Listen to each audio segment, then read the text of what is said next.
गीता 18 के श्लोक नंबर 62 में भगवान स्वयं कह रहे हैं कि अर्जुन उस परमेश्वर की शरण में जा जिसकी कृपा से परम शांति व शाश्वत स्थान अर्थात सतलोक को प्राप्त होगा। वो परमेश्वर कौन है, कहां है, कैसा है, जानने के लिए कृपया अवश्य सुनिए जगत गुरु तत्वदर्शी संत रामपाल जी महाराज के अमृत वचन।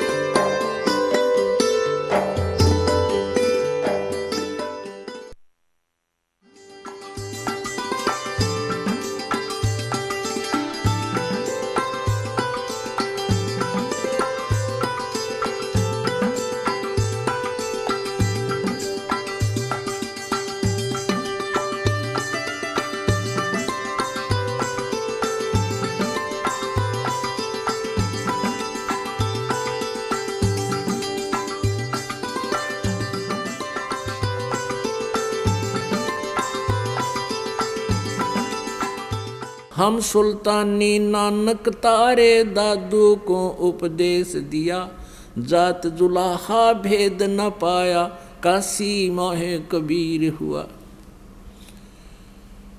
वो परमात्मा किन किन अच्छी आत्माओं को मिले?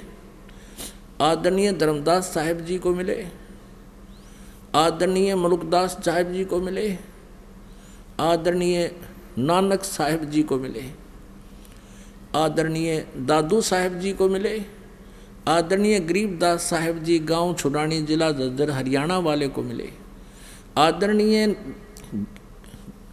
गीसा संत साहिब खेखड़ा वाले को मिले। उत्तर प्रदेश मेरठ जिला में खेखड़ा गांव है। वो परमात्मा इन महापुरुषों को मिले जो इस दास के नॉलेज में है, और उनको वही ज्ञान दिया जो परमात्मा ने स्वयं आकर के कबीर देव जी ने 600 साल पहले लिखा था, और वही उसी ज्ञान का आज समर्थन हमारे सभी सद्ग्रंथ कर रहे हैं कि परमात्मा सहशरीर है, उसका नाम कबीर है, वो मनुष्य दृश्य है। तो पुण्यात्माओं, आज तक हम अपने सद्ग्रंथों के खजाने से परिचित नहीं हुए, जिस कारण से हम इन अज्ञानी ऋषि महर्षि इनकी दंत कथाओं पर आधारित रहे और भगवान के लाभ से वंचित रहे। हम भिखारी बन गए, हम चोर और जवारी बन गए। परमात्मा जो सुख देगा, परमात्मा जो आपको बेनिफिट देगा, आपको किसी तरीके से नहीं हो सकता। मान लीजिए कि आपके भाग्य में धन नहीं है और आप चेष्टा करते हो धन कमाने की, तो आप 2 नंबर का काम करोगे। 2 नंबर के काम से या चोरी से, ठगी से, मिलावट से, जो भी तुमने किया, मान लीजिए आपने पैसा इकट्ठा कर भी लिया, आपके भाग्य में तो है नहीं, वो रह नहीं सकता, वो पैसा जाएगा और आपके पास वो केवल पाप रह जाएंगे, धन रहेगा नहीं। जैसे एक व्यक्ति ने बताया कि जी मैं बहुत निकम्मा आदमी था, बहुत ही ज़्यादा गलत तरीके से धन कमाया करता था, 2 रुपये के आइटम लाता था, ओरिजिनल कह के बेचता था, 35-35 के 30-30 रुपये की। फिर क्या हुआ कि मेरा पुत्र, इकलौता पुत्र, रोग से ग्रस्त हुआ। आसपास के लोकल डॉक्टरों को दिखाया, कोई राहत नहीं मिली। फिर झाड़ फूक वालों का फंस गया, लाखों रुपये खराब किए। अंत में फिर चेक कराया तो उसके दोनों किडनी खराब पाई, कंडेम होगी। ऐसे अपने रिश्तेदारों से किसी से किडनी वगैरह डोनेट करवा के 3.5 लाख रुपए, आज से 15 साल पहले की बात, 16 वर्ष पहले की बात है, 3.5 लाख रुपए लगे और वो किडनी बदलवाई, गुर्दा चेंज कराया, लड़का स्वस्थ हो गया, राहत की सांस ली। 6 महीने के बाद वो लड़का बस दुर्घटना में मृत्यु को प्राप्त हो गया। ओए होए, जिस बच्चे के को सुखी देखने के लिए, जिस बच्चे को मैं धनी बनाने के लिए और दुनिया को लूटा करता था, वो लूटा हुआ पैसा भी नहीं रहा और बेटा भी नहीं रहा। अब फिर इस दास ने बताया कि तेरे पास क्या रहा, तेरे पाप कर्म रह गए, वो तना अभी भोगने बाकी है, और वो 2 नंबर से किया हुआ पैसा भी नहीं रहा और वो बेटा भी खो दिया इन पापों के करने से। तो पुण्यात्माओं, आप इस परमेश्वर कबीर जी पर विश्वास करके देखना और कुछ दिन सत्साधना करके देखना, आपके भाग्य में ना होगा तो भी परमात्मा आपको देगा। अब कहते हैं जय तुझे धन भी चाहिए तो मेरी साधना कर, इतना धन दे दूंगा तेरे सूत में नहीं आओगा। लेकिन पुण्यात्माओं, आप जी का उद्देश्य धन कमाना ही नहीं होना चाहिए। इस ज्ञान के आधार से आपका मुख्य उद्देश्य ये हो कि मेरी जन्म और मृत्यु का रोग कटे, और जब तक हे भगवान इस काल के लोक में हम रहें और आपकी भक्ति करें, तब तक हमें इतना दीजिए साईं, इतना दीजिए जामे कुटुंब समावे, हम भी भूखे ना रहें, अतिथि न भूखा जाए। तो ये आपको अवश्य देगा, ये पूर्ण परमात्मा है। आज का जो सत्संग था वो इस विषय पर था कि परमात्मा कैसा है, उसको निराकार बता रहे हैं। सभी सदग्रंथ हमारे जो सभी पवित्र धर्मों के उसको साकार मनुष्य सदृश बता रहे हैं, उसका नाम कबीर बता रहे हैं। अब एक पवित्र धर्म का ग्रंथ जो गुरु ग्रंथ साहिब है सिख धर्म का, तो उसमें भी स्पष्ट लिखा है कि वो परमात्मा कबीर है और स शरीर है, वो साकार है। जैसे नानक साहिब जी को परमात्मा मिले थे, उन्होंने बनारस में जाकर देखा था, और गुरु ग्रंथ साहिब के 24 पृष्ठ पर लिखा हुआ है, फाई सूरत मुल्क की वेश ए ठगवाड़ा ठगी देश, ये खरा सियाणा भोता भार, ये धानक रूप रहा करतार। बोलो सतगुरुदेव सत साहेब। परम पिता परमात्मा पूर्ण ब्रह्म सर्व सृष्टि रचनहार,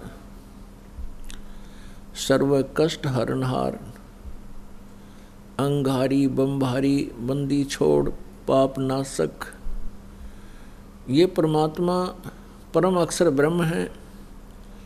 उनका वास्तविक नाम कबीर देव है, अल्लाहु अकबर है। उसको हक्का कबीर भी कहते हैं। हक्का कबीर, अल्लाहु अकबर, कबीर देव, ये उसी परमात्मा के भाषा भिन्न नाम हैं। वो परमात्मा सतलोक से चलकर यहाँ अपनी प्यारी आत्माओं को कष्ट से मुक्त करने के लिए, काल के बंधन से मुक्त करने के लिए,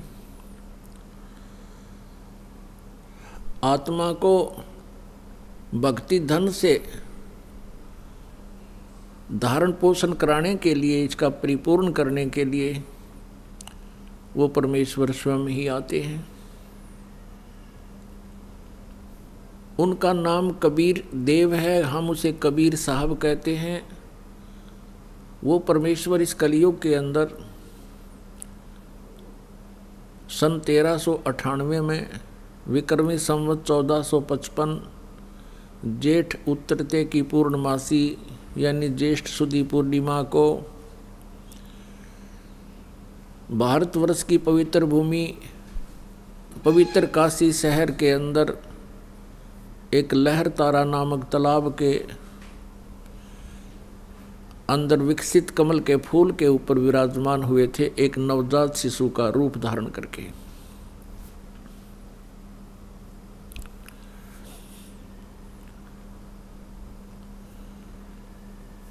और उनको एक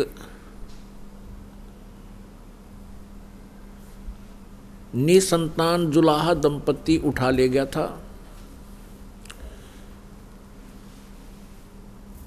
परमात्मा लीला में शरीर से धीरे धीरे बड़े हुए, फिर उस अपने मुँह बोले माता पिता के जो पैतृक कार्य था जुलाहे का, उसी कार्य को करने लगे। और वही पूर्ण परमात्मा परम अक्षर ब्रह्म बनारस में धानक रूप से प्रसिद्ध हुए, यानी जुलाहा कहलाए।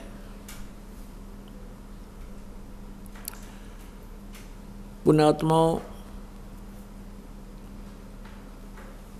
आप सभी काल के जाल में फंसे हुए हो। यहाँ का जो मालिक है, यहाँ का जो स्वामी है 21 ब्रह्मांड का, ये काल भगवान है। और हम अपनी गलती के कारण इस काल के जाल में फंस गए। हम सभी आत्माएं उस परम अक्षर ब्रह्म की हैं, हम सभी उसके बच्चे हैं।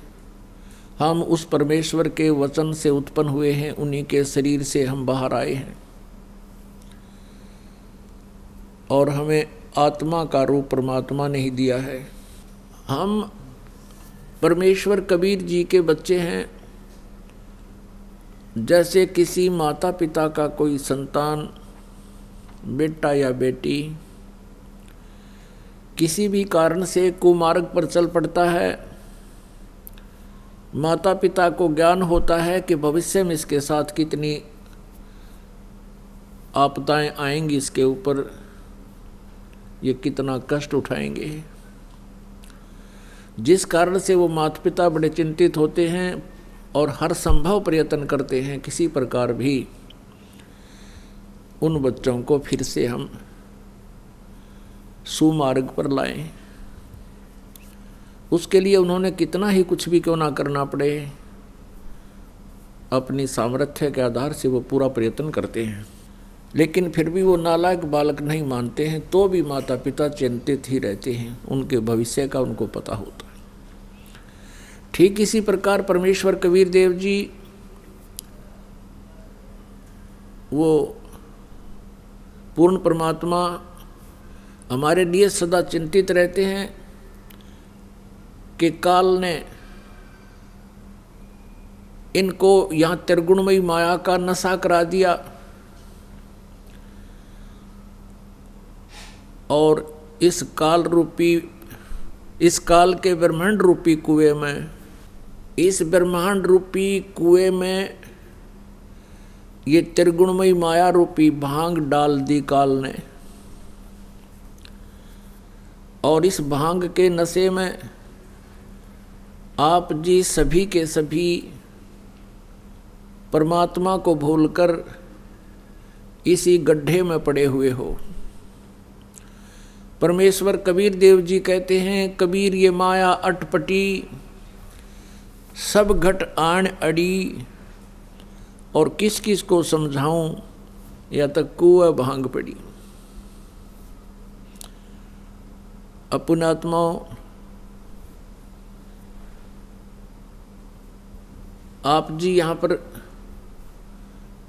जिस वस्तु की डिमांड करते हो, परमात्मा से जो कुछ भी मांगने आते हो, वो क्या मांगते हो? जब तक आपको तत्व ज्ञान नहीं होता तब तक क्या डिमांड करते हो? निसंतान संतान की इच्छा लेकर ही यहाँ आते हैं। और कोई निर्धन है जिसके पास धन नहीं है, वह केवल धन ही मांगने आता है। किसी को कोई बीमारी, कष्ट, रोग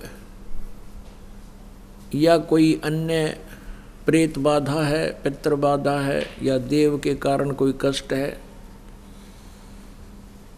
तो उसका निवारण ही लेकर आते हैं, उसकी निवारण की इच्छा ही लेकर यहाँ आते हैं। पुण्यात्माओं, जिस समय आप जी को ये तत्व ज्ञान समझ में आएगा, तत्व ज्ञान हो जाएगा, उस समय आप ये डिमांड भूल जाओगे। कौन सी डिमांड? नंबर 1 संतान की, और नंबर 2 घने धन प्राप्ति की। तीसरी जो आपकी इच्छा है कि आपके ऊपर कोई प्रेत बाधा है, कोई पितृ बाधा है, कोई देव का प्रकोप है, ये इसका निवारण आपका ठीक है। ये अवश्य, इसके कारण भी यहाँ आने वाले को बहुत लाभ मिलेगा। अब सीधे से शब्दों में ये दास ये कहना चाहता है कि कोई भी प्राणी किसी भी आशा या इच्छा या किसी भी कष्ट या संकट के कारण परमात्मा के दरबार में आ जाते हैं। धन्य है वो प्राणी और धन्य है उनके माता पिता जिनसे जन्म हुआ, क्योंकि यहाँ आने से आपको तत्व ज्ञान होगा, पूरा अध्यात्म ज्ञान हो जाएगा, सभी कर्मों से आप परिचित हो जाओगे और फिर आप जिस इच्छा को लेकर आए हो उन इच्छाओं को भी परमात्मा से पाओगे, वो भी पूर्ति होगी। लेकिन वो कितनी होगी? जो आपके हित में होगी। जो आपके हित में नहीं होगी वो इच्छा आपकी यहाँ पूर्ण नहीं होगी। भले ही आप जी ये सोचते रहोगे कि मुझे ऐसा होना चाहिए था, मुझे ये होना चाहिए था, वो आपकी अपनी सोच होगी। परमात्मा क्या करेंगे वो परमात्मा ही जाने। जैसे एक रोगी व्यक्ति किसी अच्छे डॉक्टर के पास जाता है और वहाँ जाने के बाद फिर वो डॉक्टर को समर्पित हो जाता है। वो डॉक्टर फिर जो भी ट्रीटमेंट करता है उस मरीज के हित में ही करता है। अब वहाँ पर मरीज अपनी नहीं चला सकता। वो रोगी यदि अपनी चलाता है, अपने वो चाहता है कि मेरे अनुसार ही डॉक्टर कार्य करे, तो डॉक्टर उसकी जायज़ जो कोई भी होगी इच्छा आवश्यकता उसी को पूरी करेगा, नहीं तो वो अपनी ही क्रियाओं को करेगा, चाहे मरीज को बुरा भी लगे। अब जैसे डॉक्टर को लग रहा है कि इसकी जान जाएगी और टांग काटनी पड़ेगी जिससे इसका जीवन बचेगा, तो डॉक्टर उस कार्य को करेगा ही करेगा। आपकी राय अवश्य लेगा कि तू मरना चाहता है या जीवन चाहता है, तो जीवन चाहता है तो तेरी टांग काटनी पड़ेगी।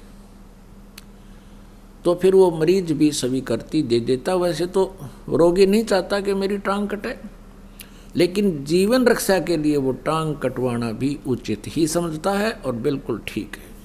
ठीक इसी प्रकार पुण्यात्माओं, आप यहाँ परमात्मा के दरबार में आए हो और ये वो हॉस्पिटल है जो आपके जन्म और मृत्यु के रोग को नाश करेगा, समाप्त करेगा। और जब तक जन्म और मृत्यु का रोग आपका नष्ट नहीं होगा तब तक आप सुखी नहीं हो सकते। श्रीमद् भगवत गीता अध्याय नंबर 18 के श्लोक नंबर 62 में कहा है गीता ज्ञानदाता ने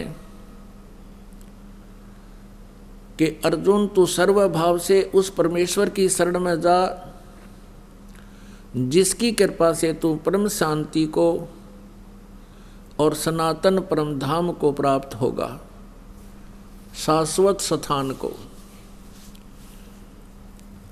गीता जी अध्याय नंबर 15 के श्लोक नंबर 1 से 4 में कहा है कि पूर्ण परमात्मा के प्राप्ति के लिए तत्वदर्शी संत की आवश्यकता है। गीता जी अध्याय नंबर 4 के श्लोक 34 में कहा है कि उस परमात्म तत्व को यानी तत्व ज्ञान को तू तत्वदर्शी संतों से समझ। गीता जी अध्याय नंबर 15 के श्लोक नंबर 1 में उस तत्वदर्शी संत की पहचान बताई है कि ऊपर को जड़ और नीचे को तीनों गुण रूपी शाखा वाला ये संसार रूपी उल्टा लटका हुआ एक संसार रूपी वृक्ष समझो, और जो संत इसके सभी विभाग पत्तों सहित बता देगा। स वेदवित, वह वेद के तात्पर्य को जानने वाला है, अर्थात वो तत्वदर्शी संत है। परमेश्वर कबीर देव जी स्वयं ही तत्वदर्शी संत की भूमिका भी यहाँ आकर करते हैं, एक अच्छे नागरिक की भूमिका भी स्वयं ही करते हैं, एक नेक शिष्य का रोल भी वो परमात्मा स्वयं ही करके दिखाते हैं, और एक अच्छे कवि के रूप में भी वो सुप्रसिद्ध होते हैं, क्योंकि वो अपनी महिमा की वाणी लोकोक्तियों के माध्यम से सुनाते बोलते हैं, जिस कारण से वे कवि भी कहलाते हैं, लेकिन वो होते हैं परमेश्वर। तो परमेश्वर ने बताया है अपनी अमृत वाणी में, सच्चिदानंद घन ब्रह्म की वाणी में, कबीर वाणी में। कबीर अक्षर पुरुष एक पेड़ है, निरंजन वा की डार, और तीनों देवा शाखा है ये पात रूप संसार। ऊपर को जड़ तो वो परमात्मा स्वयं है, जिससे सभी ब्रह्मांडों का धारण पोषण होता है। जैसे वृक्ष को जड़ से ही पूरा आहार मिलता है, टहनी, तना, डार, पत्ते सभी उसी से आहार प्राप्त करते हैं, वो सबका धारण पोषण करने वाला होता है। तो वो तो पूर्ण परमात्मा परम अक्षर ब्रह्म स्वयं कबीर देव जी हैं। जमीन से बाहर जो दिखाई देता है वो तना होता है, उसको अक्षर पुरुष कहते हैं। गीता जी अध्याय नंबर 15 के श्लोक 16 और 17 में तीन पुरुष बताए हैं, सरपुरुष, अक्षर पुरुष और परम अक्षर पुरुष। 8वें अध्याय के 3रे श्लोक में भी परम अक्षर पुरुष बताया है, जो तत्ब्रह्म के बारे में जानकारी दी है। तो अक्षर पुरुष वो तना है, और मोटी डार जो है वो सर पुरुष है, सर पुरुष, जिसे ज्योत निरंजन भी कहते हैं, काल भी कहते हैं। उस काल के यानी सर पुरुष की फिर उस डार के 3 शाखाएं हैं, उसके पुत्र हैं रजगुण ब्रह्मा, सतगुण विष्णु, तमगुण शिव जी, और पात रूप हम संसार है। तो यहाँ बताया है गीता जी अध्याय नंबर 15 के श्लोक नंबर 1 से 4 में कि जब तुझे तत्वदर्शी संत मिल जावे, इस अज्ञान रूपी अंधकार को और तत्व ज्ञान रूपी शस्त्र के द्वारा काट कर अर्थात इसको उस तत्व ज्ञान से समझकर उसके पश्चात परमेश्वर के उस परम पद की खोज करनी चाहिए, जहां जाने के बाद ये साधक फिर लौटकर कभी संसार में नहीं आते। और जिस परमेश्वर ने सारे ब्रह्मांडों की रचना की है उसी की भक्ति करनी चाहिए, और ये सोच ले कि मैं उसकी शरण में हूं। गीता ज्ञानदाता कहता है वो परमेश्वर कोई और है, मुझसे भिन्न है, उसकी जानकारी मैं भी नहीं रखता, तत्वदर्शी संत बताएंगे। गीता जी अध्याय नंबर 7 के श्लोक नंबर 29 में कहा कि तत्ब्रह्म, गीता जी अध्याय नंबर 7 के श्लोक 29 में कहा है कि मेरे इस ज्ञान को आश्रित करके, इस आश्रय करके, यानी मैं जो कह रहा हूं कि तत्वदर्शी संत की खोज करो, वो जो ज्ञान बताओ फिर उसे सुनो, और जो जरा और मरण से छूटने का प्रयत्न करते हैं वे तत्ब्रह्म से, पूरे आध्यात्मिक ज्ञान से यानी तत्व ज्ञान से और सभी प्रकार के कर्मों से वो परिचित होते हैं, वही जरा और मरण से छूटने का प्रयत्न करते हैं। इस संसार की किसी भी वस्तु की डिमांड नहीं रखते। गीता जी अध्याय नंबर 8 के श्लोक नंबर 1 में अर्जुन ने पूछा, हे प्रभु, आपने जो 7वें अध्याय के 29वें श्लोक में जिस तत्ब्रह्म की जानकारी बताई है कि उसको जानकर और फिर अध्यात्म ज्ञान से परिचित व्यक्ति जरा और मरण से ही छूटने का, जरा माने वृद्ध अवस्था, बुढ़ापा का दुख, और मरण माने मृत्यु, कि जो जरा और मरण से छूटने का ही प्रयत्न करते हैं वो उस तत्ब्रह्म को जान चुके होते हैं, यहाँ की किसी वस्तु की इच्छा नहीं करते। 8वें अध्याय के 1 श्लोक में पूछा है, फिर किम तत्ब्रह्म, वो तत्ब्रह्म क्या है, ऐसी अनमोल वस्तु क्या है वो तत्ब्रह्म जो गीता ज्ञानदाता से भी अन्य है। तब गीता ज्ञानदाता ने 8वें अध्याय के 3 श्लोक में कहा कि वो परम अक्षर ब्रह्म है।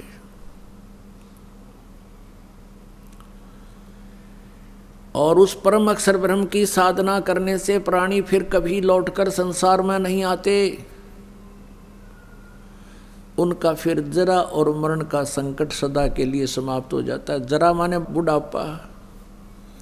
पुण्यात्माओं, जब तक ये जीव किसी कष्ट को महसूस नहीं करता तब तक ये किसी के कहने से भी मानता नहीं, और जब इसके ऊपर आपदा आ जाती है फिर ये चिल्लाता फिरता है।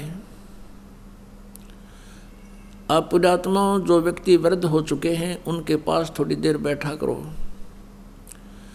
उनका अनुभव सुनो, उनके साथ अब क्या बीत रही है। पहले वो भी युवा थे, एक पल भी उनको चैन नहीं था, सारा दिन दौड़ धूप में रहते थे, और अब वृद्ध अवस्था में उनकी कितनी दुर्गति हो रही है। और फिर मृत्यु कोई नहीं चाहता, और मृत्यु भी होगी। वृद्ध अवस्था कोई नहीं चाहता, वृद्ध अवस्था भी होगी। तो ये जो हम नहीं चाहते जो कष्ट, वो हमारे ऊपर अवश्य आएंगे। तो कहने का भाव ये है कि ये दुख का मूल है, और ये दुख मिटे कैसे? ये मिटेगा जब हम सतलोक में चले जाएंगे। जो जरा और मरण वही मिटेगा, क्योंकि सतलोक में आपकी ऐसी ही सृष्टि होगी जैसे हम यहाँ रह रहे हैं, ऐसे ही वहाँ हमारा परिवार होगा, और हमारा शरीर बहुत सुंदर होगा, एक तत्व का बना होगा। उसमें नाड़ी और ये स्नायु आदि नहीं होते, शुक्रम अकायम असनाविरम होता है, यानी माता पिता के संयोग से बना हुआ उस शुक्र से नहीं, वहाँ पर वचन से सृष्टि बनती है, जन्म अपना परिवार बनता है, और वहाँ ना वृद्ध अवस्था आती है कभी और ना मृत्यु होती है। यहाँ इस पृथ्वी पर आप कितना ही बड़ा व्यवसाय बना लीजिए, और कितनी बड़ी कोठी बना लीजिए, और कितना ही बैंक बैलेंस बना लीजिए, आपके साथ वो धोखा है। आप उसको अपने साथ ले जा नहीं सकते, आप उसको भोग नहीं सकते। तो फिर इस सारा जीवन बर्बाद करने का औचित्य क्या है आपका? मूर्खता, अज्ञानता, तत्वज्ञानहीनता। और जब आपको तत्वज्ञान हो जाएगा फिर आप परमात्मा से एक ही प्रार्थना किया करोगे, हे परमेश्वर हमारा पीछा छुटवाओ, हमारी जन्म और मृत्यु सदा के लिए नष्ट करो। हे प्रभु कहीं फिर से जन्म ना हो जावे। और मान लीजिए आपका, क्योंकि हम यही रहना चाहते हैं, हम मृत्यु नहीं चाहते, कंपलसरी होएगी वह तो बाई फोर्स होएगी, लेकिन उस समय भी इच्छा रह जाएगी किसी ना किसी वस्तु में। तो फिर हम दोबारा फिर जन्म होगा। जहाँ आशा ता बासा होवे, और मन कर्म वचन सुमरियो सोए। अब जहाँ आपकी आशा रह जाएगी वहीं आपकी फिर दोबारा जन्म हो जाएगा। तो यहाँ परमात्मा हमें क्या बताना चाहते हैं कि जैसे आपके ऊपर कोई किसी प्रकार का भी कष्ट है, जैसे कोई प्रारब्ध में आपका दुख आ गया है और जिससे आप परेशान हो, आप यहाँ आ गए हो, परमात्मा अपने हिसाब से आपका वो बाधा दूर करेगा। ये वो समर्थ परमात्मा है, आपको एक सेकंड में सब सुख दे सकता है। लेकिन हमारी आदत खराब है कि हम सुखी होते ही भगवान भूल जाते हैं, और जब हमारे ऊपर आपदाएं आती हैं फिर हम भगवान की खोज करते हैं। हमारी आदत बन गई है झाड़े फूंक करवाने की। हम हैबिचुअल हो गए हैं कि किसी पर कोई कष्ट हुआ, किसी ने जाके झाड़ा लगा दिया, बस झाड़ा लाने वाले को दे दिए 100 रुपये जो उसने मांगे, कुछ राहत मिल गई तो अच्छा है, नहीं तो वो अपने खुश हम अपने खुश, बस इतना काम है। लेकिन यहाँ ऐसा नहीं है। यहाँ आपका वो दीर्घ रोग काटा जाएगा जिसके लिए आपको रेगुलर ट्रीटमेंट की आवश्यकता पड़ेगी। और परमात्मा के दरबार में आने से जो इच्छाएं आपकी हैं वो तो सबतः पूर्ण होंगी। जैसे किसान गेहूं बीजता है,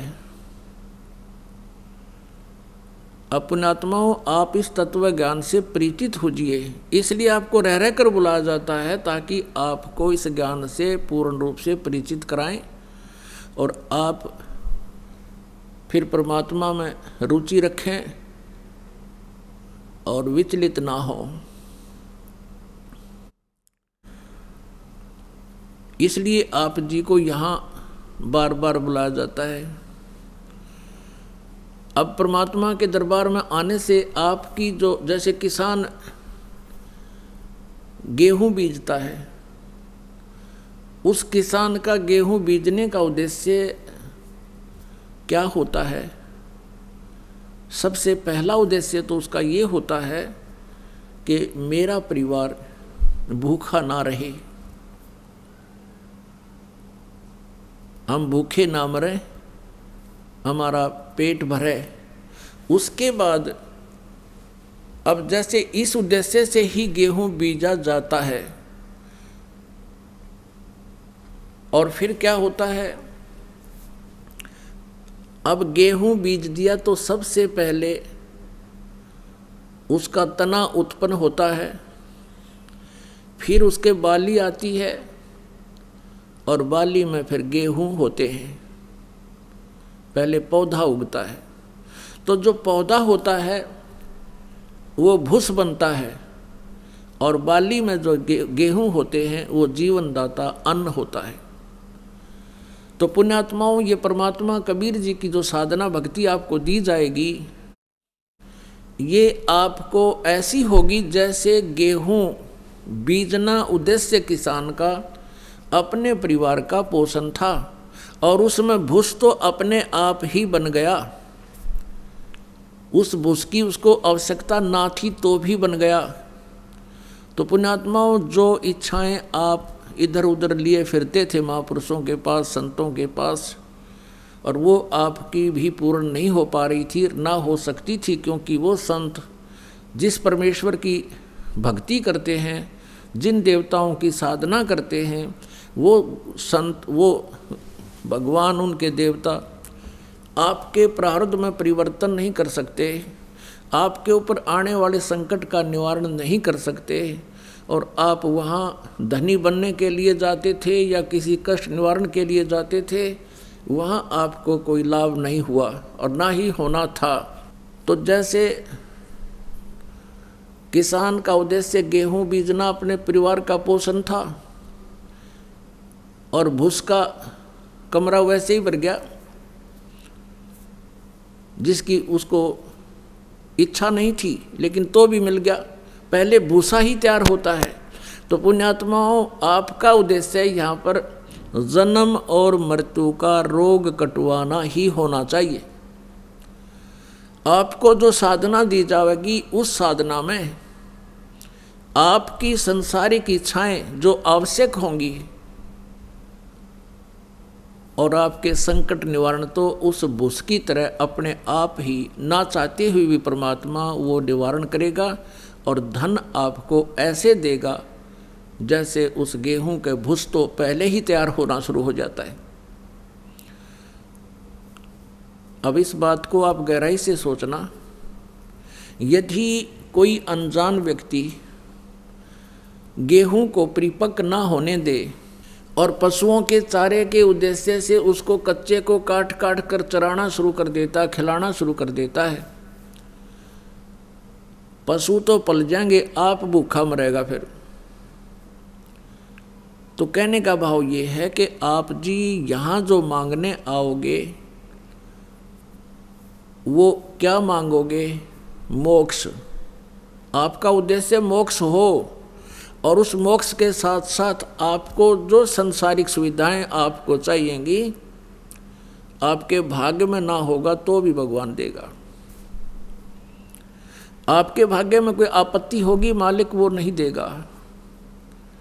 आपत्ति का अर्थ है जैसे कई बहनें आती हैं संतानों उत्पत्ति की, संतान की डिमांड करने, परमात्मा वो रजा भी उनको बख्श देता है। कई एक स्थिति ऐसी आती हैं जो परमात्मा की रजा होती है, लेकिन प्रार्थना करते हैं, आते हैं बहन बेटियां कि ऐसे ऐसे जी हमारा गर्भ गिर गया। हम उनको सांत्वना देते हैं, बेटी भक्ति करो, परमात्मा पर विश्वास रखो, फिर ठीक हो जाएगा। फिर भी वो प्रार्थना करती हैं 6 महीने साल के बाद कि जी दूसरा भी ऐसे ही खराब हो गया। तो उनको ये तत्व ज्ञान ना होने से वो बहुत विचलित हो जाते हैं और भगवान से दूर चले जाते हैं। और मान लीजिए वहाँ उनको कृपा हो भी जा, कोई संतान उसके ठीक ठाक उत्पन्न होगी और वो संतान उसकी दुश्मन हो जाए आगे चल के। दुश्मन कैसे हो जाते हैं? जैसे एक लड़के का विवाह हुआ, विवाह होने के बाद उस लड़के ने अपनी पत्नी को मारा पीटा दहेज के बारे में, उस लड़की ने आत्महत्या कर ली। वो माँ भी, बाप भी, बेटा भी और बहन भी सारी जेल में। अब यहाँ आप विश्वास रखना इस परमात्मा, क्योंकि हम जीव हैं, भगवान परमात्मा परमात्मा ही होता है। हम जीव संज्ञा से कुछ भी मांगते रहें वो नहीं देगा। जैसे उन बहनों के वो गर्भपात हो रहा था, वो परमात्मा का ऑपरेशन था। यदि कोई ऐसी नालायक संतान आपके भाग्य में थी, उसको निवारण कर रहे थे, भगवान को दोष नहीं होता। वो अपने हिसाब से उनका जीवन संस्कार आपके संस्कार से काट रहे थे, समाप्त कर रहे थे। पुण्यात्माओं, आप जी भगवान के बारे में और आध्यात्मिक ज्ञान के बारे में बिल्कुल माइनस है, माइनस। अभी तक जो भी ज्ञान हमें प्राप्त हुआ वो अज्ञान से भर रखा हमारे को। आप जी परमात्मा की तलाश में, खोज में घूम रहे होते हो। परमेश्वर कबीर जी ने स्वयं आकर हमारी स्थिति को स्पष्ट किया है कि पर्वत पर्वत में फिरा कारण अपने राम, राम जैसे संत मिले जिन सारे सब काम। परमात्मा से मिलने वाले लाभ के लिए ये प्राणी ना जाने कहाँ कहाँ भटकते हैं। परमात्मा हमें बताना चाहते हैं कि जब मेरा कोई संत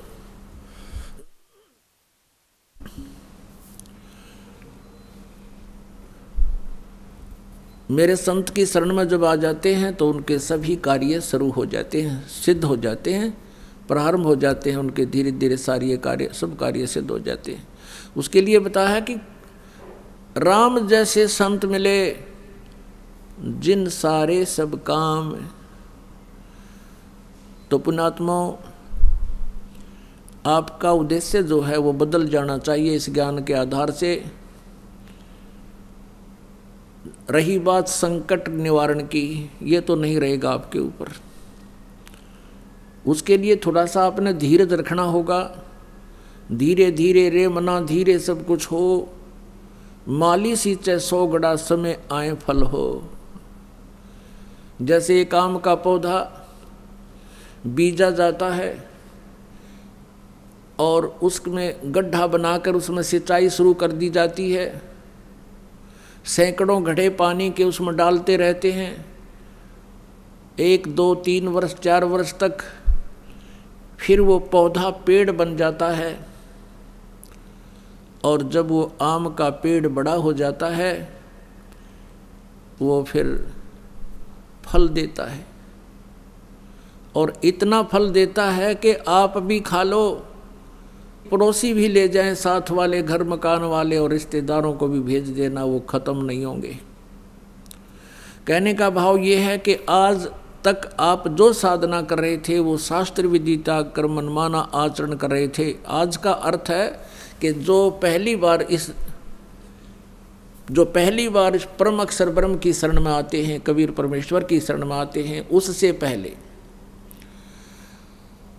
और वो साधना क्या थी? आप जी ने जैसे किसी भी संत पंथ से उपदेश लेकर नाम जाप कर रहे थे, भक्ति कर रहे थे, वो बबूल बो रखी थी, किक्कर बो रखी थी। और उन अज्ञानियों ने आपको बता रखा था कि ये आम का पेड़ है। आप जी उसकी सिंचाई कर रहे थे, अर्थात पूजा कर रहे थे, काल की पूजा कर रहे थे, उस किक्कर की बबूल की पूजा कर रहे थे। आम जानकर, यानी वो दयालु भगवान जानकर तुम काल की पूजा कर रहे थे। काल की पूजा कौन कौन सी है? ये पांचों नाम काल के जानो, जो राधा स्वामी पंथ में, जय गुरुदेव पंथ में जो प्रचलित हैं, ये पांचों नाम काल के जानो। तीनों देवा काल हैं, ये ब्रह्मा विष्णु महेश, भूले चूके समझियो सबका हो आदेश। क्योंकि श्री ब्रह्मा जी, श्री विष्णु जी, श्री शिव जी ये काल के पुत्र हैं, और यही तीनों इस काल के पूरी व्यवस्था को संभाले हुए हैं। इनकी पूजा करने वाला भी काल के ही जाल में रहेगा, इनसे बाहर नहीं हो सकता। अन्य जितने भी देवी देवताएं आप पूजते हुए सब काल के अंतर्गत हैं। सुर नर मुनिजन 33 करोड़ी, बंधे सभी काल की डोरी। अब आप किसकी पूजाएं कर रहे थे? जो कोई ब्रह्म पूजा करता है, ओम नाम को सुप्रीम मान बैठा है, वो सीधा ही काल के टक्कर में जा रहा है, वो काल का पुजारी है। अब हमने दयाल की पूजा करनी है। परम अक्षर ब्रह्म की पूजा छोड़कर जो भी साधनाएं आप करते थे, आपने बबूल बो रखे थे। और जो कबीर पंथी हैं, नकली बने हुए हैं कबीर पंथी, ये भी अन्य ही नाम देते हैं, उनके पास सच साधना नहीं है। वो भी कबीर परमेश्वर की आड़ में आपको बबूल का बीज दिए हुए हैं, और आपने वो किक्कर बीज रखी है। सतनाम की साधना के बिना सभी जितनी भी साधनाएं हैं वो सब बबूल है, यानी काल की साधनाएं हैं।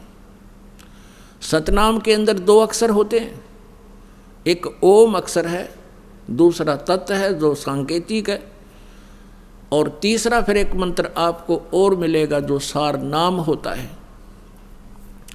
परमेश्वर कबीर जी ने कहा था कि धर्मदास तो लाख दुहाई, ये सार शब्द कई बार न जाई। सार शब्द बार जो पढ़ी, बिचली पीढ़ी हंस नी तरही। इस मूल मंत्र को, इस सार नाम को तब तक छुपाई जब तक ये 12 पंथ ना मिट जाई। तो पुण्यात्माओं, आप जी इस आम के बीज को अब बीजोगे। आपको ज्ञान इसलिए कराया जाता है कोई आपको भ्रमित ना कर सके, कहीं आप जी के आम के पौधे को उखड़वा के और फिर से उसमें उसी गड्ढे में बबूल ना भिजवा दे। आपको आम की और आम के अतिरिक्त बबूल या झाड़, कैर, किक्कर, इनकी पहचान कराई जाती है, जिस कारण से आप अपने आम को फिर दृढ़ता के साथ परिपूर्ण करोगे, यानी सत भक्ति करके सफल होगे। अब ये बताया है कि धीरे धीरे रे मना, धीरे सब कुछ हो, माली सींचे 100 गड़ा समय आए फल हो। एक पौधे को पेड़ बनाने में कितना समय लगता है, और वो ठीक ठाक बड़ा हो जाता है तो फिर देखना उसके रंग ठाठ कर देगा, छाया भी मिलेगी, फल भी मिलेंगे। तो इसी प्रकार ये आपको सत भक्ति रूपी, सतनाम रूपी आम का बीज दे दिया। अब इसको होने दो, थोड़ा समय देना भगवान को। कुछ समय के बाद देखना आपको कितने सुख होंगे। आपके पड़ोसी भौचुक्के रह जाएंगे। कुछ दिनों के यदि आप सच्चे दिल से लगे रहे, आपके घर में सुख होगा, आपकी सभी आपदाएं दूर हो जाएंगी। और अन्य भगवानों से जो साधनाएं तुम करते हो, दूसरे भगवानों की जो पूजाएं करते हो, उनसे आपके ये 3 ताप भी नाश नहीं हो सकते। जैसे प्रेत बाधाएं हैं, पितृ बाधाएं हैं, या कोई देव प्रकोप है या प्रारब्ध का कोई कष्ट आपके ऊपर आने वाला है, वो अन्य एक परम अक्षर ब्रह्म को त्याग कर किसी की भी साधना से वो आपका संकट निवारण नहीं हो सकता। और मोक्ष तो बहुत दूर की बात है, और यहाँ आपका मोक्ष भी होगा, आप जी के सब संकट भी दूर होंगे और आपका जीवन सुखी होगा। एक भक्त बता रहा था कि हमने आपका नाम लेने से पहले, यानी कबीर परमात्मा का, इस दास जो ये दास जो तो एक नौकर है उस परमपिता का, और ये समझ लो वो डॉक्टर है, ये दास कंपाउंडर है। उसका बताया हुआ जो कुछ भी ट्रीटमेंट है वो आपको दिया जाता है, और जो इसको ठीक ढंग से मर्यादा में रहता हुआ करेगा वो सब रोग नष्ट हो जाएगा। तो उसने क्या बताया जी, यहाँ उपदेश लेने से पहले हम बहुत दुखी थे, प्रेत आत्माएं बहुत सताया करती थी, हम 4-5 भाई हैं, सभी को ये बाधाएं थी। हमने आपसे उपदेश ले लिया, कबीर परमात्मा की कृपा से हमारी तो बाधाएं समाप्त होगी, और वो सभी जो भूत प्रेत हमारे घर में थे वो दूसरे भाइयों के चले गए। अब वो वहाँ इकट्ठे हो गए, वो और ज़्यादा उद्मस्तार दिया उन्होंने, पहले तो 1-1, 2-2 था, कई हो गए। उनके मन में ये भावना बन गई कि ये वहाँ बरवाला से नाम ले आए, इन्होंने हमारे ऊपर जादू जंतर करवा दिया और हमारे साथ वो झगड़ा करने लगे कि तुमने अपने भूत मारा भेज दिए। अपने आत्माओं, जैसे हम किसी के भूत भेजते नहीं कीता, हम अपने भगत का प्रबंध कर देते हैं। कैसे? जैसे कमरे में ऑल आउट लगा दी, ऑल आउट लगाते ही मच्छर सारे भाग जाते हैं, वो फिर दूसरे कमरे में जाएंगे जिसमें ऑल आउट को नहीं। तो परमात्मा कबीर जी का जो सतनाम है, सच्चा नाम आपको दिया जाता है, प्रथम मंत्र भी और दूसरा मंत्र भी, ये ऑल आउट है। और जिस घर में ये ऑल आउट लग जाएगी वो मच्छर फिर दूसरे घर जाएंगे। भाई हम जंतर मंतर नहीं करते, और उनको भी चाहिए कि वो ऑल आउट लगा ले, वो भी ले जाएं अपना मंत्र यहाँ से, और उनका भी भाग जाएंगे फिर कितना। तो पुण्यात्माओं, परमेश्वर को ना पहचान कर हम ऐसे भटक रहे थे। प्रसंग चला था कि भी कोई तो संतान ही मांगने आता है, कोई धन मांगने आता है, उसके लिए परमात्मा आपको एक थोड़ा सा गाइडलाइन देते हैं। भाई क्या मांगो कुछ थिर न रहाई, देखत नैन चला जग जाई, 1 लाख पूत 1.25 लाख नाती, उस रावण के दीवान बाती। ओए होए, कितना बढ़िया एग्जाम्पल दिया भगवान कबीर साहब ने। आप एक पुत्र प्राप्त करके के कला तोड़ोगे नो बताओ। मान लीजिए परमात्मा, आप पुत्र प्राप्ति नहीं हुई आपको, और आप जी उस पुत्र प्राप्ति के लिए यहाँ आए हो, और परमेश्वर नहीं चाहता कि आपके संस्कार में कोई ऐसा निकम्मी संतान हो जो आपको आगे जाके बहुत दुखी कर दे, तो नहीं देगा। तो इस प्रकार संतान प्राप्ति ना हुई, बिना ज्ञान के वो प्राणी क्या करेंगे, फिर यहाँ से चले जाएंगे, फिर कहीं और धक्के खाएंगे। संतान तो वो होनी नहीं, क्योंकि यहाँ नहीं है तो कहीं और तो हो ही नहीं सकती। परमात्मा अगर चाहेंगे तो यहाँ सब कुछ दे सकते हैं। यहाँ आपको दिखाते हैं, एक 27 साल की उम्र में, अब चक्कर क्या है, बिना ज्ञान के हम एक का डिमांड करते आए। कल एक भक्त का फोन आया, जी हमारा 27 साल में दया करी भगवान ने, और फिर बूढ़ा सा मुँह करके ने कहा, जी इकट्ठी 2 लड़की होगी। मैं कहा तो मैडम मांगने संतान आए थे, ये बूंदा मुँह क्यों कर रहा है। अब तुम मांगण तो संतान आओ, तो परमात्मा ने सोची शायद ये इसी तरीके से लगे रहें तो भी अच्छा, 2 लड़की इकट्ठी दे दी।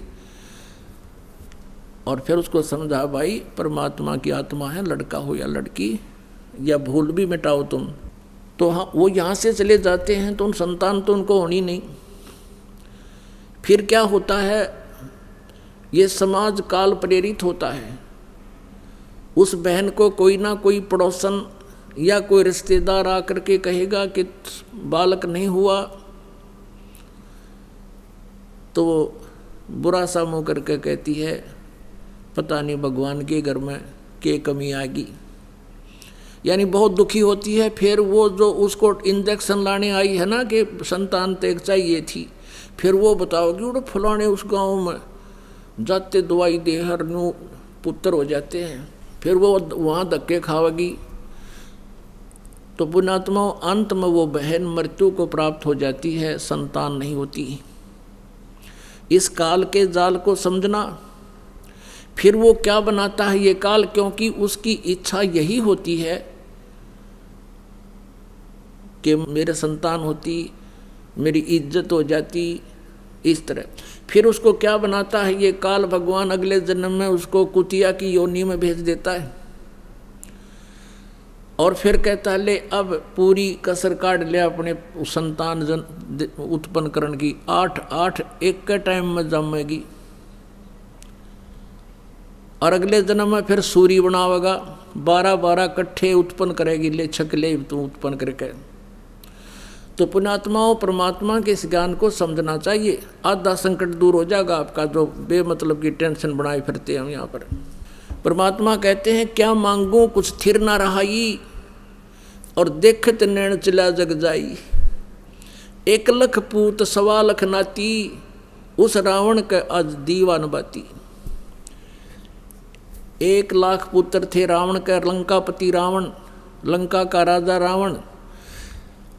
और वो 1 लाख भी मर गए।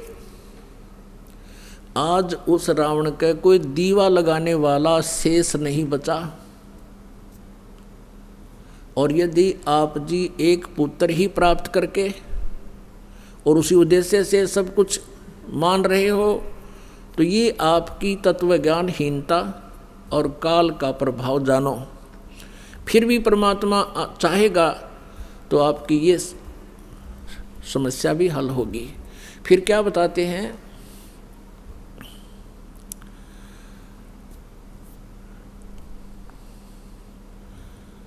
परमात्मा कहते हैं आवत संग ना कोई जात संगाती, क्या भया दर बांधे हाथी।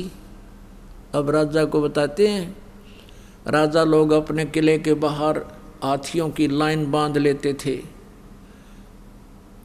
सैकड़ों हाथी बांध कर रखते थे अपनी प्रभुता दिखाने के लिए कि कोई राजा का दूत घूम रहा हो और वो देख जाएगा कि उस राजा के पास तो सैकड़ों हाथी बाहर बंध रहे हैं, तो इतने हाथियों को अपने द्वार पर बांध कर हाथी राजा अपनी समर्थता का प्रतीक मानता था। अब परमात्मा उसको कहते हैं रे बोले प्राणी,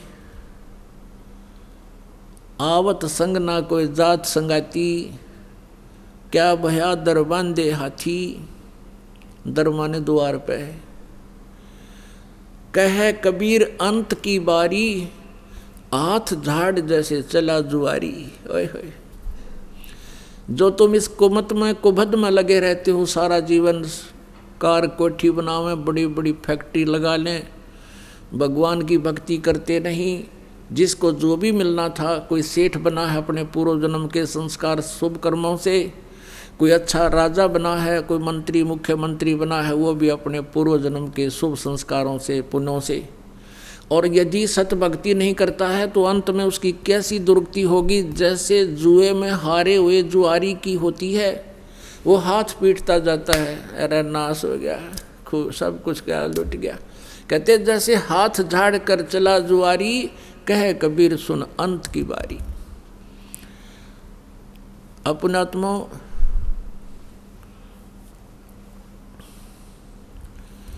कबीर परमेश्वर जी की डिक्शनरी में इम्पॉसिबल वर्ड नहीं है। ये वो समर्थ परमात्मा है, इसके शब्दकोश में असंभव शब्द नहीं है। अब बात यहाँ आती है, साहेब के दरबार में कमी काहे की ना, अंसा मौज नहीं पावता है तेरी चूक चाकरी माँ। इस सच्चे दरबार में कबीर परमात्मा की शरण में कमी काहे की ना, किसी प्रकार का भी अभाव आपको नहीं रहेगा जो आपके लिए आवश्यक होगा। और आप जी को वो प्राप्त नहीं हो पा रहा है, परमात्मा आप रजा नहीं बख्श रहे हैं, तो आपकी चूक चाकरी में, आपकी कोई सेवा में, आपकी श्रद्धा में कोई चूक है, उसको सेट करो और फिर देखना कैसे। कई भोले व्यक्ति क्या कहते हैं, जी आपने जोत बोला था, मैंने जोत भी चढ़ा दी, आप जी ने पाठ के लिए कहा था, मैंने पाठ भी करा दिया, और मुझे कुछ भी लाभ नहीं हुआ। पुण्यात्माओं, ये तो हो नहीं सकता कि कुछ भी लाभ ना हो, ये तो वो कहेगा तो भी हम नहीं मान सकते। उसके कारण ये हो सकता है कि उसमें कोई मर्यादाहीनता हो, वो दूसरी बात है। फिर भी आप जी ने जैसे परमात्मा की साधना शुरू की है, कई भक्त कहते हैं हमने सतनाम भी प्राप्त हो गया है, हमने 8-9 महीने भक्ति करते भी हो गए हैं, कोई विशेष सा लाभ नहीं महसूस हो रहा। तो पुण्यात्माओं, अभी आपको बता, धीरे धीरे रे मना धीरे सब कुछ हो, माली सींचे 100 गड़ा समय आए फल हो। और दूसरी बात यह है, जैसे किसी के ऊपर आपदाएं आई हैं, कोई दुखी है तो अपने पाप कर्मों से है, पिछले जन्म के पाप कर्मों के आधार से आपका प्रारब्ध बना है। वो प्रारब्ध के दुख, वो पापों का जो संकट आपके ऊपर मंडरा रहा है, आपको परेशान कर रहा है, तो उसके लिए आपको ये साधना बताई गई है, भक्ति प्रारंभ कीजिए, आप करते रहिए। जितनी भक्ति, दान, धर्म, सेवा और ये आप बढ़ाते चले जाओगे, उतना ही आपको राहत मिलती चली जाएगी।